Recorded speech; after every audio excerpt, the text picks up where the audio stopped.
Visa খোলার পর ওমানে কি বেতন বেশি পাওয়া যাবে এবং এর পেছনের কারণ কি, এই বিষয়টি নিয়ে অনেকের মনেই কৌতূহল রয়েছে। পরিষ্কার করে বললে, ভিসা নতুন করে খুললেই যে সবার বেতন রাতারাতি অনেক বেশি হয়ে যাবে, ব্যাপারটা ঠিক তেমন নয়। তবে আগের তুলনায় পরিস্থিতির কিছু ইতিবাচক পরিবর্তন অবশ্যই আসবে।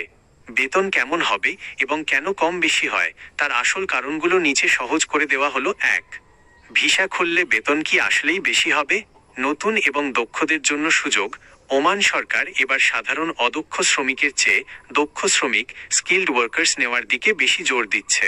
আপনি যদি কোনো নির্দিষ্ট কাজে, যেমন driving, electrician, plumbing, AC mechanic, construction foreman ইত্যাদি দক্ষ হয়ে নতুন ভিসায় যান, তবে আপনার বেতন অবশ্যই আগের সাধারণ শ্রমিকদের চেয়ে বেশি হবে।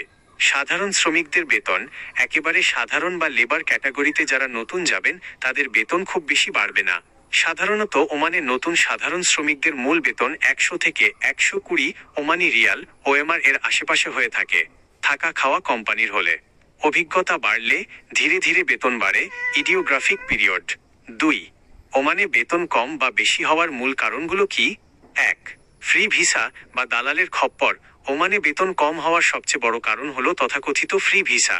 অনেক প্রবাসী দালালের কাছ থেকে বেশি দামে ফ্রি ভিসা কিনে ওমান যান। সেখানে গিয়ে কোম্পানি কোনো নির্দিষ্ট কাজ বা বেতন দেয় না, নিজেকে কাজ খুঁজে নিতে হয়। কাজ না পেলে বা কম টাকার কাজ করলে তখন বেতন অনেক কম মনে হয়। 2. কাজের দক্ষতা স্কিল। ওমানে যার কাজের দক্ষতা যত ভালো, তার বেতন তত বেশি।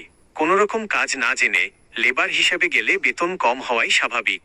কিন্তু ভালো কাজ জানা থাকলে ওমানে ভালো টাকা আয় করা সম্ভব। 3. কোম্পানির মান। আপনি ওমানের কোনো কোম্পানিতে যাচ্ছেন, তার ওপর বেতন এবং সুযোগ সুবিধা পুরোপুরি নির্ভর করে। বড় এবং নামী কোম্পানিগুলো সময়মতো ভালো বেতন দেয়, ওভারটাইম দেয় এবং থাকা খাওয়ার ভালো ব্যবস্থা করে। অপরদিকে ছোট সাপ্লাই কোম্পানিগুলোতে কাজ করলে বেতন কম হয় এবং নিয়মিত পাওয়া নিয়ে ঝামেলা হয়। 4. ওমানি রিয়ালের উচ্চমান। ওমানের নিজস্ব মুদ্রা, অর্থাৎ ওমানি রিয়ালের মূল্য অনেক বেশি। 1 রিয়াল সমান প্রায় 300+ টাকার সমান।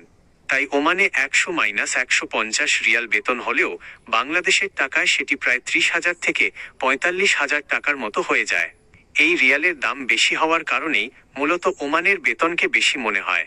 আপনার জন্য পরামর্শ, ভিসা পুরোপুরি চালু হলে আপনি যদি ওমান যেতে চান, তবে অবশ্যই ভালো কোনো কাজ শিখে এবং ডাইরেক্ট কোম্পানি, সরাসরি কোম্পানির আসল ভিসা দেখে যাওয়ার চেষ্টা করবেন। ফ্রি ভিসা বা দালালের মাধ্যমে না গিয়ে সরাসরি ভালো কোম্পানিতে ইন্টারভিউ দিয়ে গেলে ওমানে গিয়ে প্রথম দিন থেকেই ভালো বেতন ও নিরাপত্তা পাবেন।